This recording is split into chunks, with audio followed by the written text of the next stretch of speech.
मी सहज विहिरीमध्ये आलो भावांनो, कारण मोटर लावण्यासाठी, कारण घराचं काम चालू आहे. व्हिडिओ बनवायचा मुद्दा असा आहे की हे जे तुम्हाला खोपा दिसते का, ते खोपा चिमण्या बनवता पडलेला आहे खाली, आणि बाकीच्या चिमण्या ज्या आहेत ते चिमण्या बनवत आहेत. बघा, दिसली का चिमणी तुम्हाला? कारण आता पावसाला थोडेसे दिवस राहिलेले आहेत, 15 ते 20 दिवस.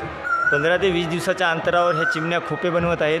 त्या खोप्याचं नाव आहे भावांनो सुगरण खोपा. कारण ह्या चिमण्या बराबर पावसाच्या जवळपास त्यांना राहण्यासाठी होऊन जातो तो खोपा. कारण व्हिडिओ बनवायचा मुद्दा असा आहे की ज्यावेळेस आपण बाहेर कुठं जातो मोटरसायकलवर किंवा शेतामध्ये, तर साधी आपण छत्रीसुद्धा घेऊन जात नाही. तर मग ज्यावेळेस पाऊस येतो त्यावेळेस आपण बघतो की इकडं तिकडं दंड्यासाठी जागा तर आपल्याला काहीच जवळपास भेटत नाही, आणि मग आपण पावसानं चिंब होऊन जातो. तर ह्या छोटे छोटे पक्षी आहेत.